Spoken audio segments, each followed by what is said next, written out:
The photograph slipped from his wallet like a secret finally breaking free. Zoe almost missed it. Just another night shift at Marlowe's diner, just another customer with expensive cufflinks and a dismissive glance.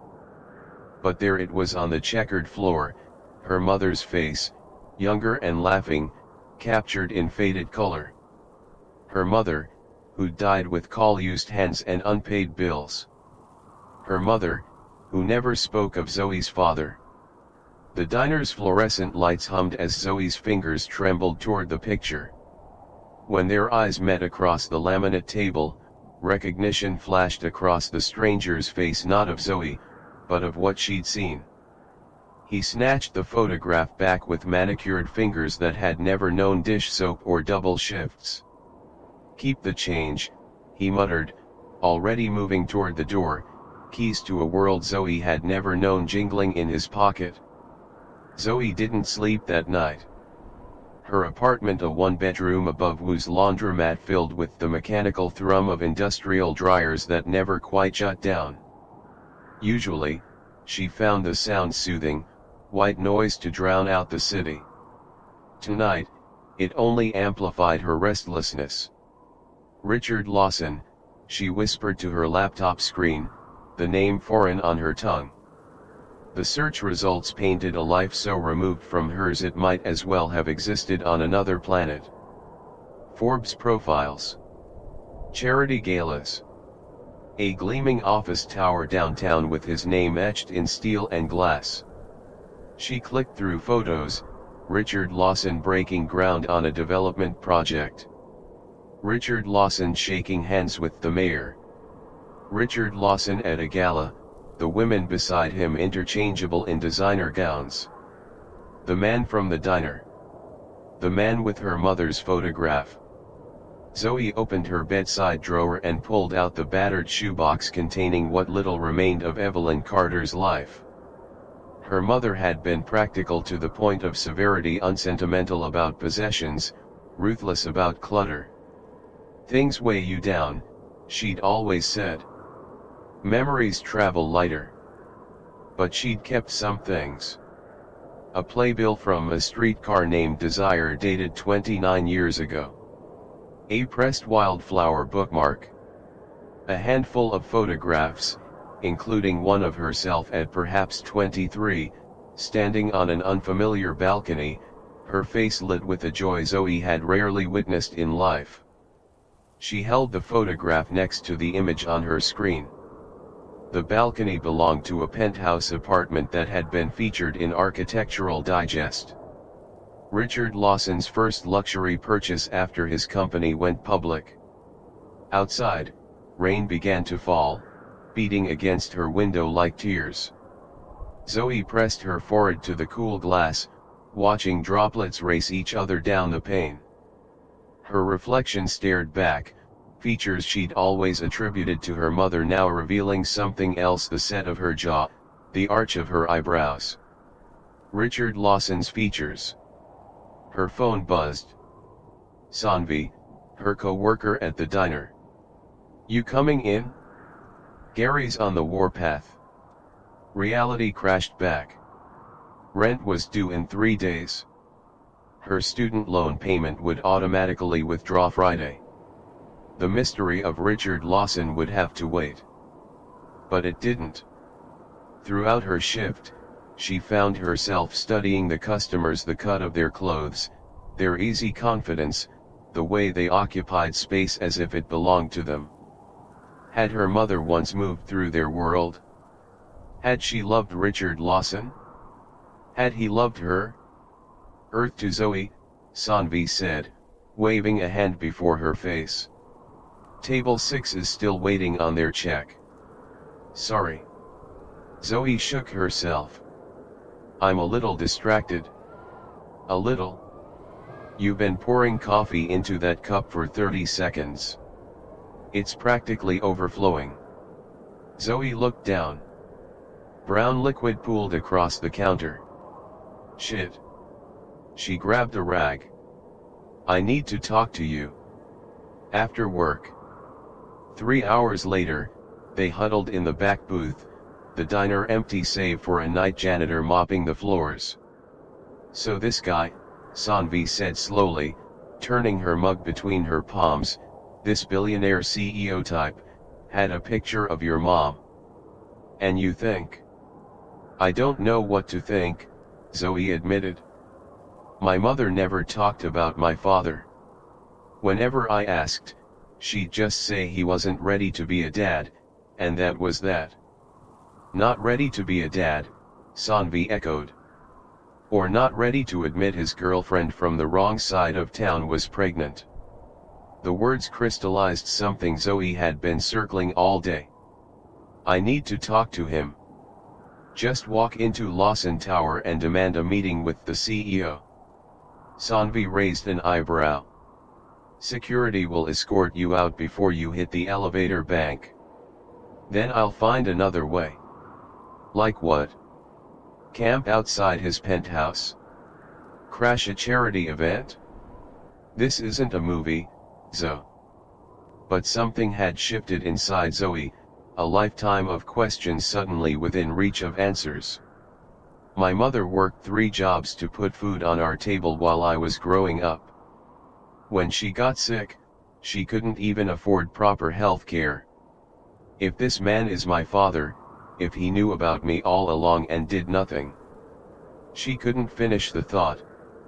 The magnitude of such abandonment, such injustice threatened to swallow her whole. Sanvi reached across the table, her fingers closing over Zoe's. What do you need from me? Information, Zoe said. My roommate's boyfriend works for a catering company that does corporate events. Maybe he knows something about Lawson's schedule, his habits. That's borderline stalking, you realize that? I'm not going to hurt him. I just want to talk to him somewhere he can't just walk away like he did here. Sanvi studied her face. And if he is your father? What then? The question hung between them, unanswerable. What did Zoe want? Acknowledgement? Money? Justice for her mother? Or simply the truth, however painful it might be? I'll figure that out when I get there, she finally said. 3 days later, she stood before the mirror in Sanvi's bathroom, barely recognizing herself. Her usually wild curls had been smoothed into a sleek ponytail. Her diner uniform replaced by a borrowed black dress and blazer. The catering company is working the climate leadership gala tonight, Sanvi said, adjusting the blazer's collar. Marcus says Lawson never misses it. His company sponsors the whole thing. You can get in through the service entrance if you go with him, but after that, you're on your own. Zoe nodded, heart hammering against her ribs. She touched the small photograph tucked into her clutch, her mother on that balcony, young and full of promise. Whatever happened tonight, she would finally have answers. Ready? Sanvi asked. Zoe met her reflection's eyes, seeing Richard Lawson's determined gaze looking back at her. Ready? The ballroom of the Royal York Hotel gleamed like something from another century, crystal chandeliers cascading from coffered ceilings, marble floors that reflected the glittering crowd. Zoe moved between tables with practiced efficiency, balancing a tray of champagne flutes, invisible in her catering uniform despite standing in plain sight. She spotted him almost immediately. Richard Lawson occupied the center of the room like a planet with its own gravitational pull, people orbiting around him in concentric circles of importance. Up close, the resemblance was undeniable, the same eyes that had stared back at Zoe from her bathroom mirror just hours earlier. 10 minutes, Marcus murmured as he passed. They're about to serve the main course. After that, everyone will be seated and focused on their plates. Zoe nodded, her mouth dry. The weight of the photograph in her pocket seemed to burn against her thigh. 8 minutes. 5. 3. The serving staff moved in choreographed precision, placing plates before guests with synchronized grace. Zoe slipped through a service door and quickly exchanged her tray for a water pitcher. Heart-thundering, she approached the head table. Richard Lawson was mid-conversation with the woman beside him, something about quarterly projections and market expansion. Zoe moved behind his chair, pitcher poised above his water glass. "Mr. Lawson," she said quietly, her voice steadier than she felt. "I believe you dropped something at Marlowe's diner the other night." His hand froze mid-gesture. Slowly, he turned. Recognition flashed across his face, then something like fear before his features composed themselves into careful neutrality. "I think you're mistaken," he said smoothly. "I haven't been to any diner." "A photograph," Zoe continued, as if he hadn't spoken. "A woman on a balcony." "My mother." The woman beside him glanced between them, curiosity piqued. "Richard." "It's nothing, Claire." His smile was strained. "Just a misunderstanding." He turned back to Zoe, voice lowering. "This isn't the place for whatever you think you're doing." "When is the place?" Zoe asked, aware of eyes turning toward them. "You walked out of the diner pretty quickly." A muscle ticked in his jaw. Around them, the room continued its elegant dance, oblivious to the fault line opening beneath the head table. "Security," he began, half rising. "Evelyn Carter," Zoe said, her voice rising slightly. "That was her name. You had her picture in your wallet after 29 years. He sank back into his chair, face draining of color.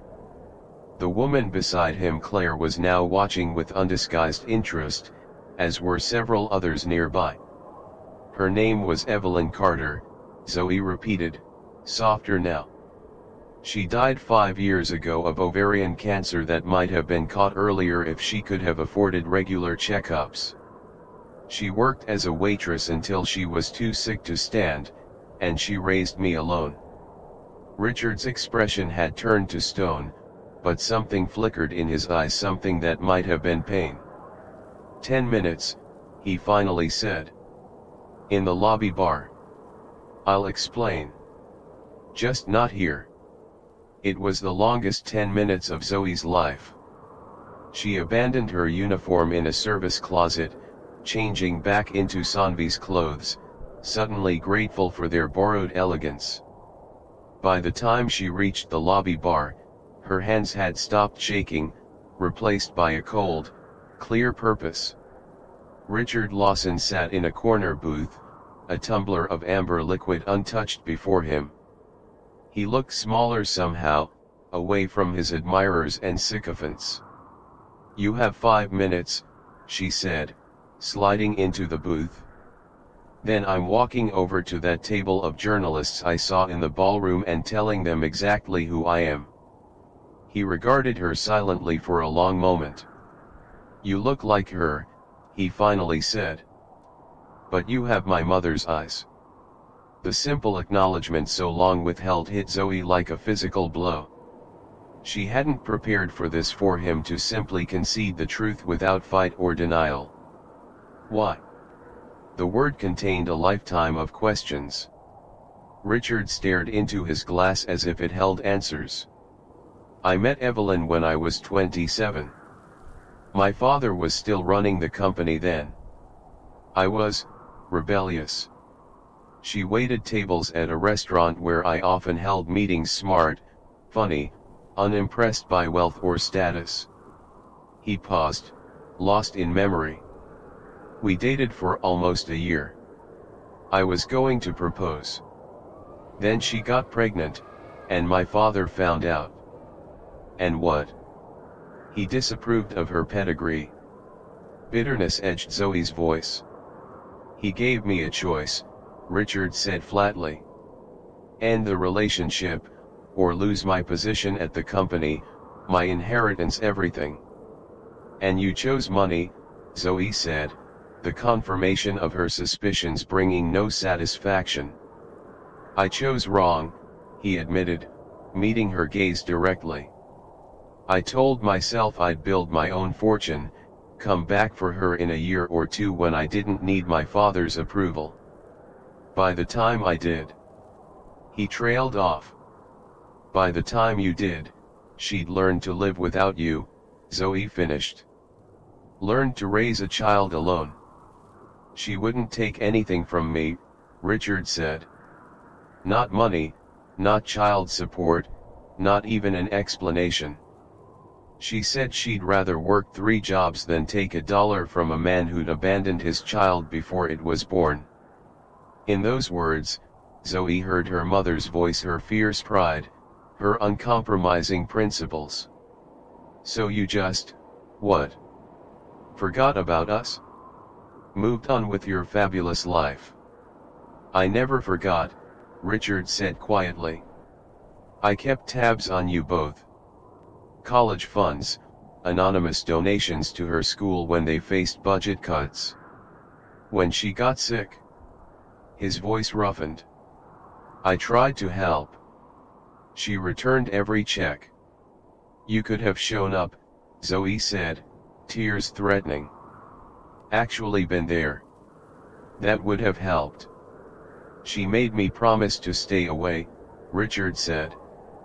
The last time I tried to contact her, you were about 12. She threatened to move where I couldn't find you if I ever approached either of you again. Zoe remembered that year, her mother's sudden insistence they move apartments, change phone numbers. At the time, she'd attributed it to one of Evelyn's periodic restarts, her belief that change kept you from growing complacent. Why keep her photograph? Zoe asked, the question that had haunted her since that night at the diner. Richard's fingers traced the edge of his glass. To remind myself of the worst mistake I ever made, he said simply. And of the 2 people I lost because of it? Dawn was breaking over the city by the time they finished talking. They'd moved from the hotel bar to a 24-hour diner, not unlike Marlowe's neutral territory where neither of them quite belonged. She never told me about you, Zoe said, stirring her cold coffee. Not really. Just that my father wasn't ready for a family. I used to make up stories about who you might be. A soldier deployed overseas. An undercover agent. Once I convinced myself you were in witness protection. She laughed hollowly. Never once did I imagine you were watching from a distance the whole time. Richard pushed his untouched pie aside. In the harsh fluorescent lighting, the fine lines around his eyes deepened, making him look his age for perhaps the first time that night. After your mother refused my help with her medical bills, I hired a private investigator to keep me informed, he admitted. Monthly reports. Your graduation. Your move into your own apartment. Your enrollment in community college. That's... Zoe searched for the right word. Invasive. Controlling. Stalkerish. It was all I had, Richard said simply. All she would allow me. You could have respected her wishes completely and just stayed away. Could you have? If you knew you had a child somewhere in the world. The question hung between them. Zoe had never considered it from his perspective, the years of separation, the knowledge of a daughter growing up without him, the choice he'd made when he was too young to understand its consequences. She kept things from your father's family, Zoe said abruptly, remembering something. A silver rattle with the Lawson crest. A first edition Fitzgerald with an inscription from your mother. She never told me where they came from, but she couldn't bear to throw them away. Something broke in Richard's expression. She kept those. In a box under her bed. I found them after she died. Zoe hesitated. I still have them.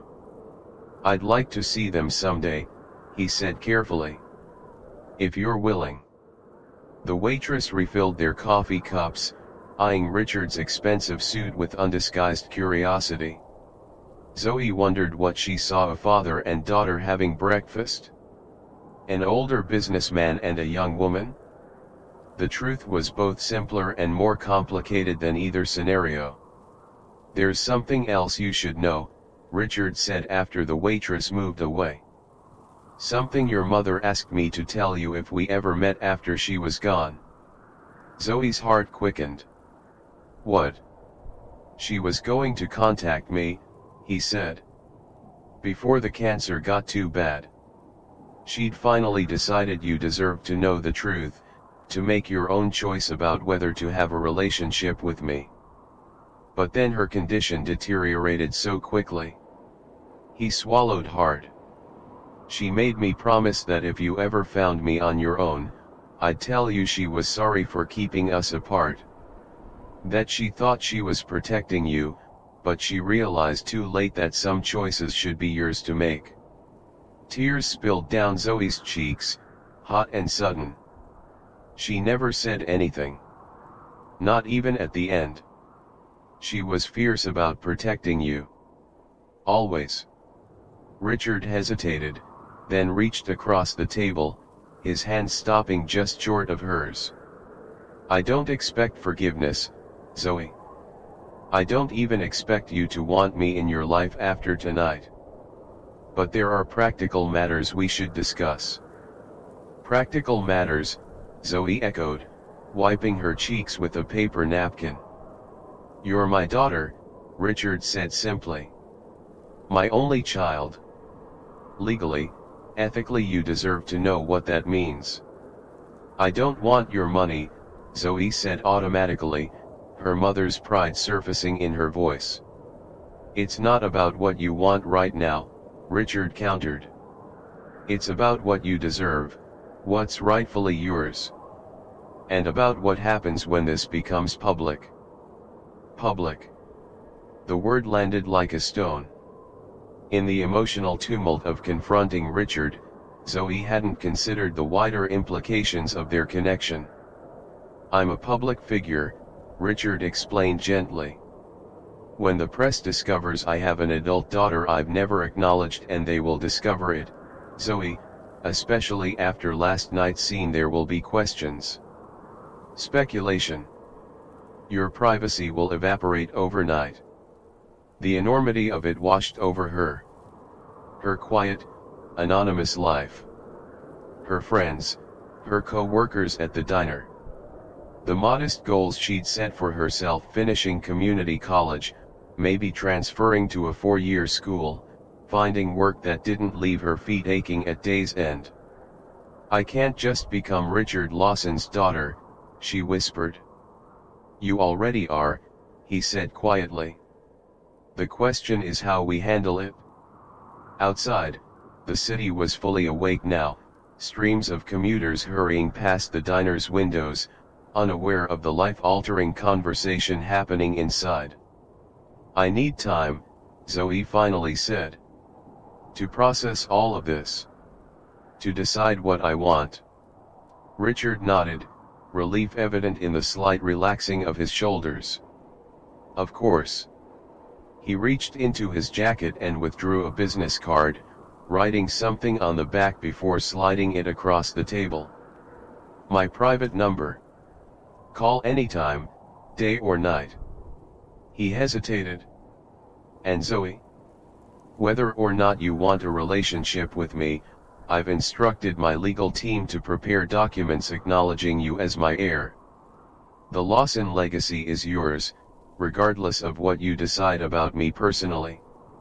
Zoe stared at the card, the enormity of the gesture and its implications almost too much to comprehend. I should go, she said, suddenly desperate for space, for air, for time to make sense of the seismic shift beneath her feet. I have a shift at the diner at noon. As she stood, Richard remained seated, watching her with eyes that mirrored her own. She would be proud of you, he said softly. Evelyn. The woman you've become. Zoe paused, one hand on her bag. How do you know? Because I've been watching you your whole life, he said simply. And because I'm proud of you too. She left him there in the booth, morning light spilling across the table between them, a gulf of 29 years that might never fully close, but had finally, irrevocably, been acknowledged. 3 weeks passed.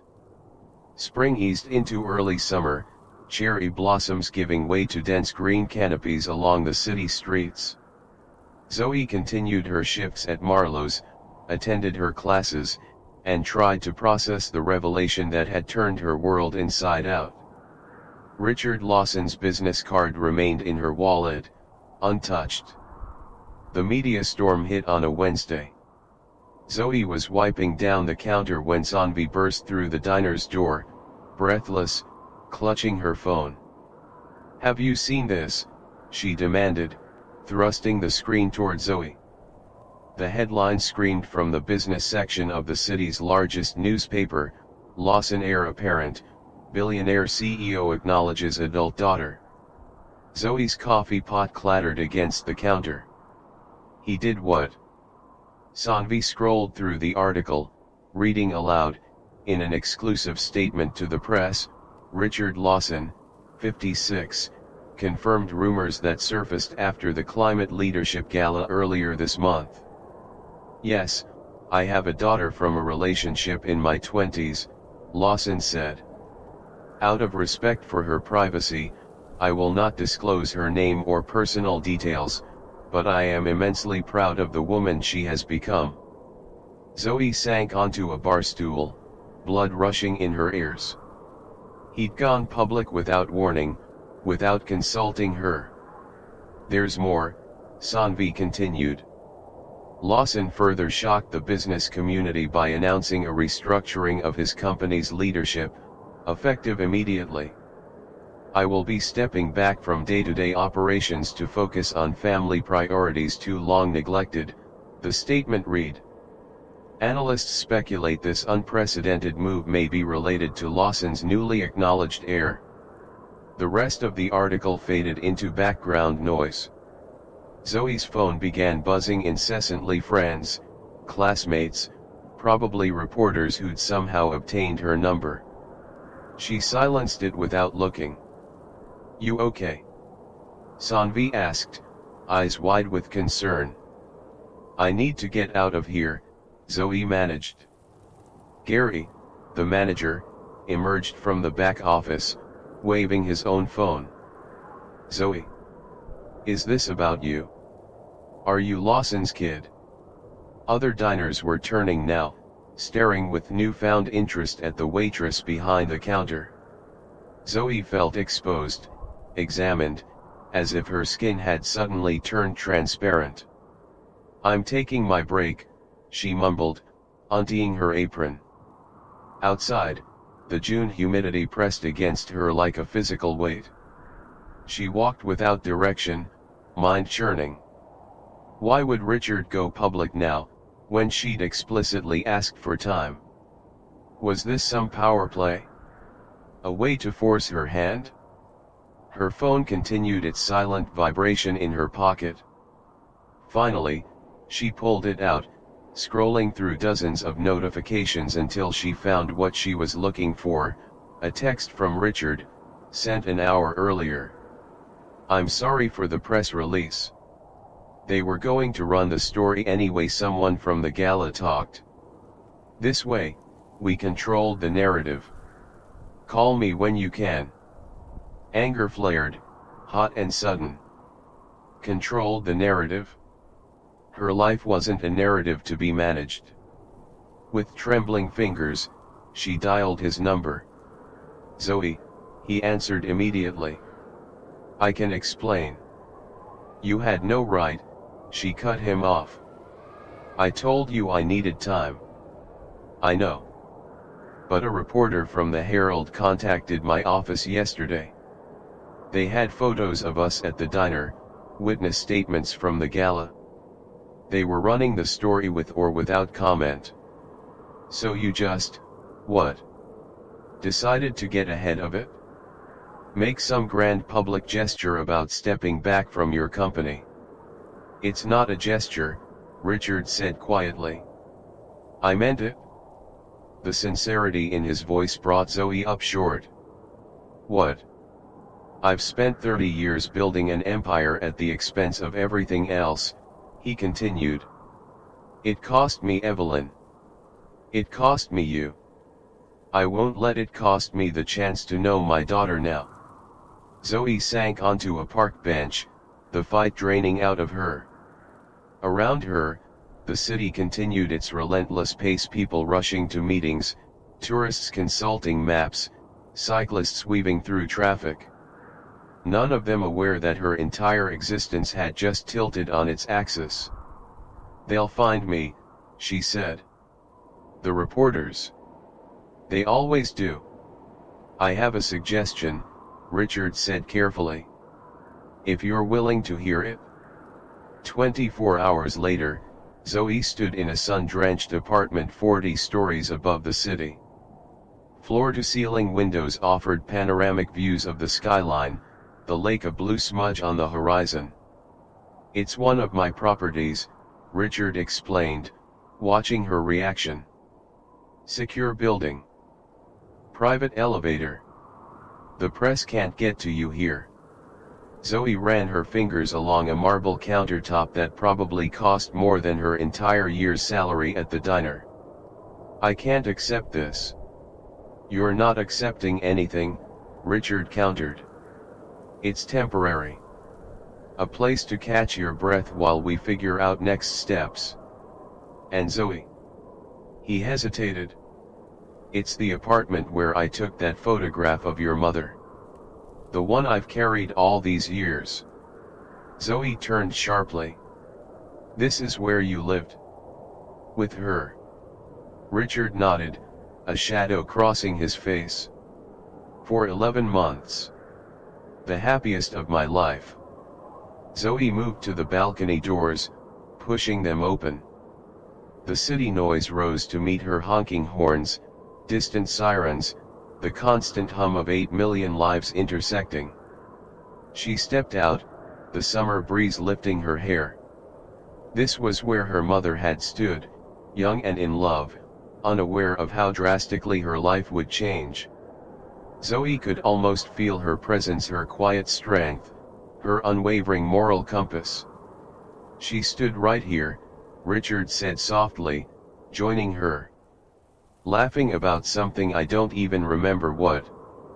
I just knew I needed to capture that moment. Why did you keep the photograph? Zoe asked, the question that had haunted her since that night at Marlowe's. All these years. Why? Richard gripped the balcony railing, knuckles whitening. Because it reminded me that I once had the chance to choose love over ambition. And I chose wrong. He turned to face her. I've spent 3 decades building something I have no one to leave it to. What's the point of a legacy if you have no one to share it with? The question hung in the warm air between them, not a plea for forgiveness, but an acknowledgement of loss that echoed Zoe's own. I brought something, she said finally, reaching into her bag. She withdrew a small wooden box, its corners worn smooth with handling. My mother's things. The ones from your family. Richard's breath caught as she opened the lid. Inside lay the silver rattle, its handle tarnished but the Lawson crest still visible. Beside it, the Fitzgerald The Great Gatsby, its spine cracked from repeated readings. He lifted the book with reverent hands, opening to the inscription on the flyleaf, to my son Richard, may you always recognize what truly matters. Love, Mother. I never understood why this meant so much to her, Zoe said quietly. She read it every year on her birthday. It was the last gift my mother gave me before she died, Richard explained, voice thick. I left it at your mother's apartment the day I ended things. I couldn't bear to take it back. It felt too much like my mother would have known I'd failed her.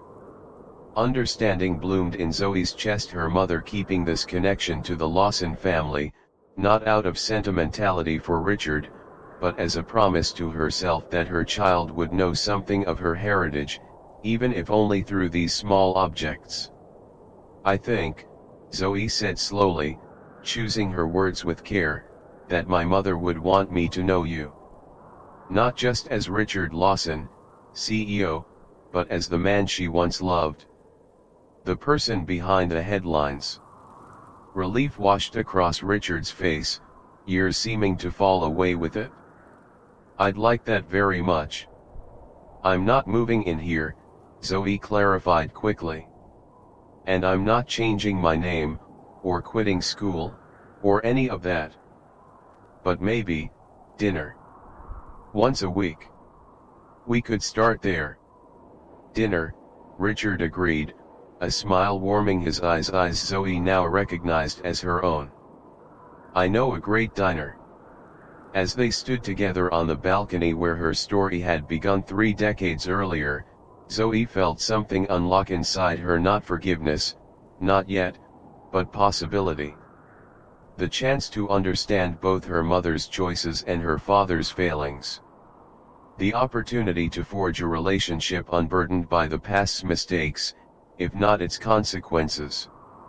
Below them, the city stretched in all directions, a tapestry of lives intersecting, diverging, reconnecting. Somewhere in that vastness was the apartment where Zoe had grown up, the diner where she worked, the community college where she studied. And now, this penthouse with its view of both worlds, the life she'd known, and the one she might yet discover. One dinner at a time, she said, as much to herself as to Richard. He nodded, understanding. One dinner at a time.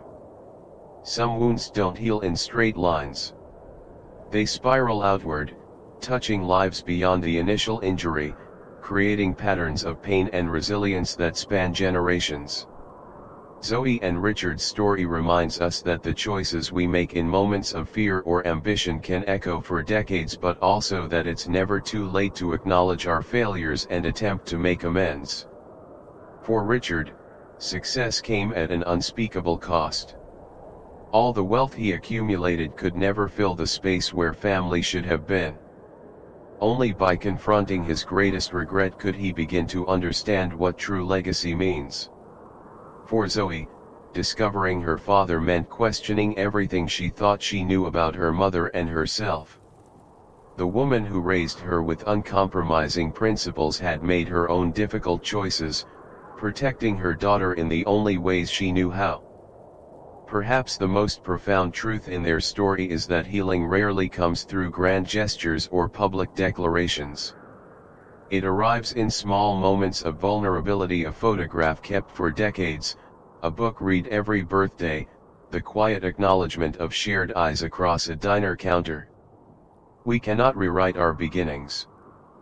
But with courage and compassion, we might yet rewrite our endings. We all carry photographs in our wallets, literal or metaphorical. Images of moments that define us, choices that haunt us, people we've loved and lost. Sometimes, like Richard, we carry them as reminders of our greatest mistakes. Sometimes, like Evelyn, we preserve them as promises to ourselves about the future. What photograph are you carrying? What truth are you hiding or seeking? What conversation have you been avoiding that might change everything if you found the courage to have it? Life doesn't offer second chances often. When it does, they rarely announce themselves with clarity. They slip from wallets like faded photographs. They appear across diner counters in the eyes of strangers who somehow seem familiar. If Zoe and Richard's story resonated with you, share it with someone who might need to hear it. Someone estranged from family. Someone carrying regret too heavy to voice. Someone questioning whether reconciliation is possible after decades of silence. And if you find yourself standing on your own metaphorical balcony, deciding whether to choose love or ambition, remember, legacy isn't measured in buildings or bank accounts, but in the lives we touch and the hearts we hold. Some choices, once made, can never be unmade. But new choices await us every day. What will yours be?